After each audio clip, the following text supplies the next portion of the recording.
Does it ever feel like the world just doesn't fit your son? School becomes a battle, church feels impossible. Even simple outings can end in sensory overload, refusal, or explosive outbursts.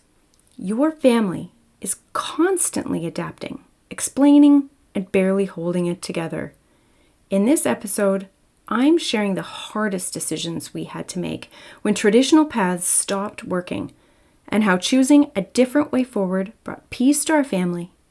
If you're parenting a son with separation anxiety, sensory struggles, or public meltdowns, this conversation is for you.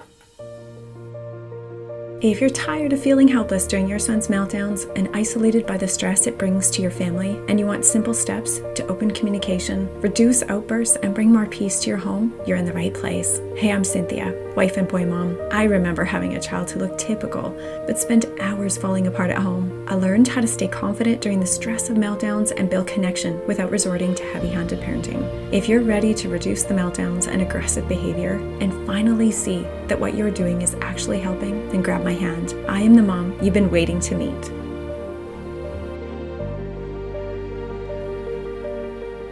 We often have to focus on what's right in front of us, the very loudest thing. And when you're parenting a son with intense behaviors, there is always something loud.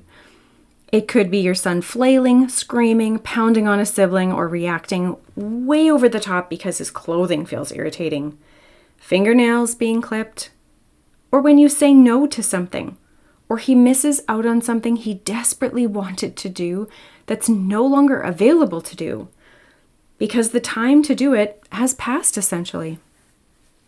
It could be a buildup inside of him over a day or two, and suddenly he becomes increasingly violent or uncontrollably agitated.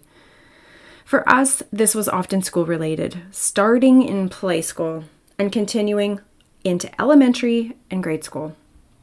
It could happen before school, during, or after school, but the result was complete refusal to go. For 4 years in a row, we received letters from our school district informing us that our son had missed more than half of the required attendance days. Every semester, we got a new letter. And school wasn't the only place we felt it. If you listened to last week's episode, you heard me share about the challenges of restaurant outings and how they so often ended in a blowout of emotions, eruptive behavior, and me nearly losing my sanity. Definitely go check that one out if you missed it. Church brought its own set of challenges too. We've tried so many churches over the years, wanting to be a part of something, a community. We put our son in the nursery, then kids clubs, Sunday school, and activity nights, only to have to go get him or have him brought back to us because it simply wasn't working. At one church, we got creative. My husband and I asked if we could form a prayer team during the Sunday morning service. We would pray over the congregation and staff in a quiet room adjacent to the sanctuary. It gave us an opportunity to serve in a way that suited our family dynamics. Our boys could stay with us. We felt connected, and we weren't disturbing the service. It was welcomed for a time, but eventually the pastor became reluctant for us to continue.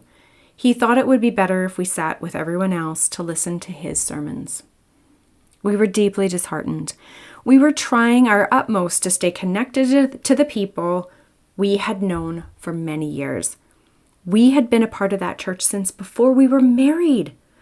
It was a difficult chapter, and the isolation started to close in on us. That has been part of my heartbreak as a mom, trying to figure out where my son fits, where our family fits within community. This has been a struggle for decades.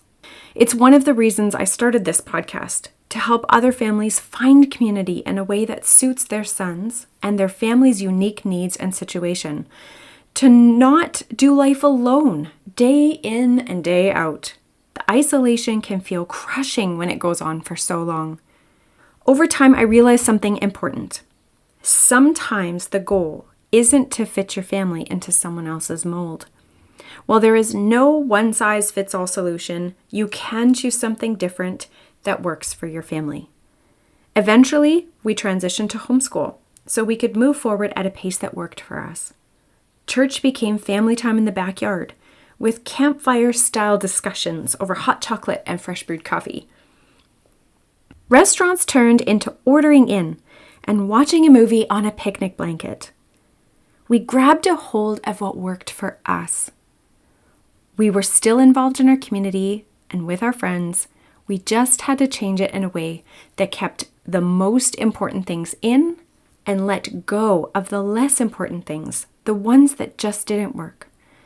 As Steve Backlund says, make a decision and attach faith to it.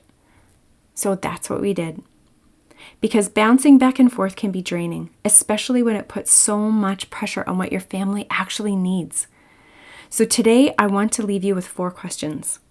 What are you deciding between? Something that simply isn't working? What's one thing that maybe others are doing that you need to let go of? And what's something you are considering but fear has been holding you back? If you need a safe place to share that, I'm just an email away. I'll be waiting for you.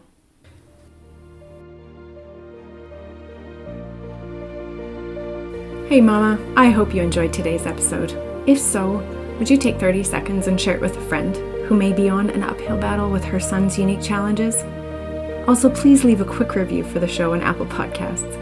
It lights me up to know this podcast is helping you. All right, time to breathe and know that you have everything inside of you to courageously raise your brilliant son. I'll meet you back next week for another episode. Bye.